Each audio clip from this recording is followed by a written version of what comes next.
नमस्कार मंडळी, लई भारीच्या नवीन व्हिडिओमध्ये मी सपना चव्हाण तुमचं स्वागत करते।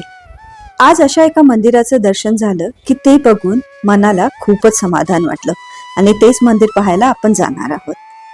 सोलापूर जिल्ह्यातील माळशिरस या तालुक्यात वेळापूर या गावी अर्धनारी नटेश्वराचं हे आहे सुंदर असं प्राचीन मंदिर।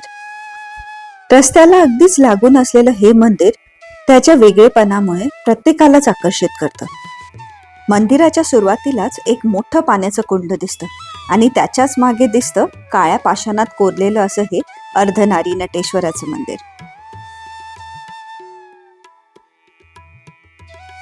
कुंडाच्या दोन्ही बाजूने मंदिराकडे जायला रस्ता आहे। मंदिराच्या कळसावर भगवा झेंडा डौलाने फडकत होता।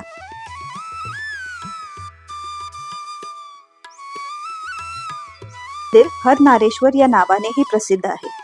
हेमाडपंथी वास्तुशैलीने बांधलेलं हे मंदिर 12व्या शतकात यादवांच्या काळात बांधले गेले। यादव राजा रामचंद्र याच्या काळात या मंदिराची बांधणी झाली।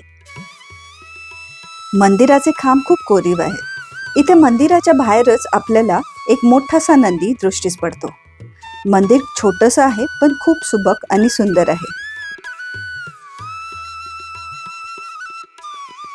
आत गेल्यावर आपल्याला पुन्हा अजून एक नंदी पाहायला मिळतो। याच नंदीच्या समोर दिसते ती सुंदर अशी अर्धनारी नटेश्वराची सुंदर कोरीव काम केलेली अशी मूर्ती।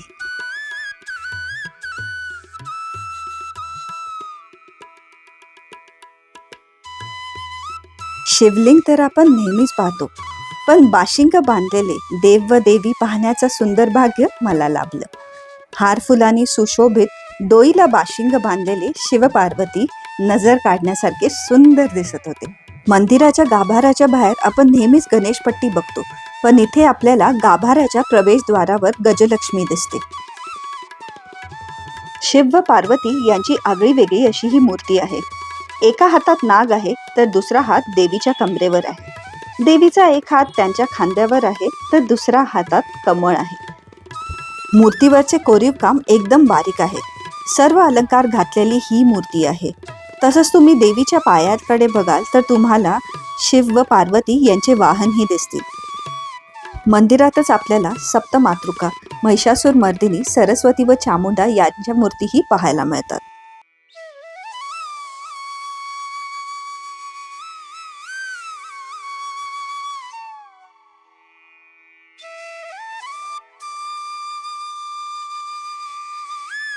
मंदिराच्या समोरच पाण्याचे मोठे कुंड आहे। या कुंडात 12 महिने पाणी असते। पायऱ्या उतरून खाली गेला की डाव्या हाताला अजून काही मंदिरं आपल्याला दिसतात। आत गेला की पहिल्यांदा दर्शन होते ते म्हणजे इथल्या गणपतीचे। तिथून पुढे गेला की आपल्याला अजून काही शिवलिंग दिसतात। विशेष म्हणजे याच मंदिराचे कळस आपल्याला वरच्या बाजूने दिसते।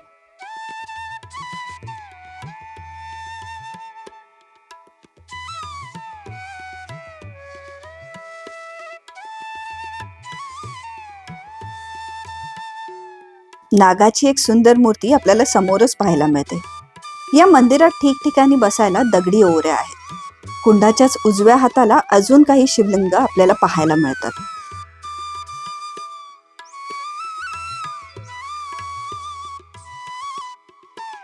कुंडाच्या उजवीकडे आपल्याला अजून काही शिवलिंग बघायला मिळतात। या कुंडामध्ये अनेक कासव मला बघायला मिळाले। काहींच्या मते ही 2 शिवलिंग जी आपल्याला दिसत आहेत ती काशी विश्वनाथ व रामेश्वर यांची शिवलिंग आहेत।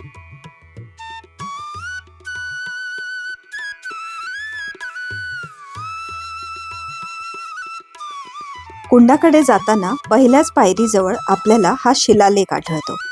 असाच अजून एक शिलालेख आपल्याला मंदिराच्या बाहेरही आढळतो। याच मंदिरातील अनेक मूर्त्या जवळच असलेल्या संग्रहालयात हलवण्यात आलेल्या आहेत। मंदिराच्या आवारात आपल्याला आणखीन काही छोटी मंदिरं बघायला मिळतात।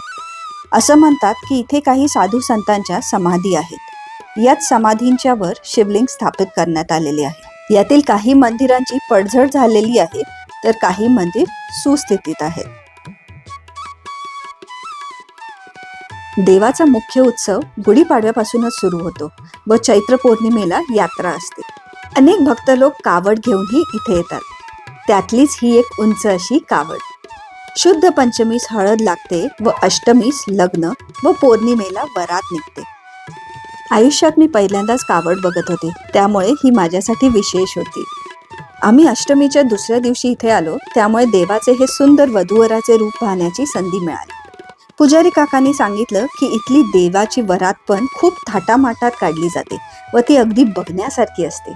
आजपर्यंत छोटी मोठी अनेक मंदिरं पाहिली, पण शिवपार्वतीचे असे अनोखे रूप असलेले मंदिर पहिल्यांदाच बघितले.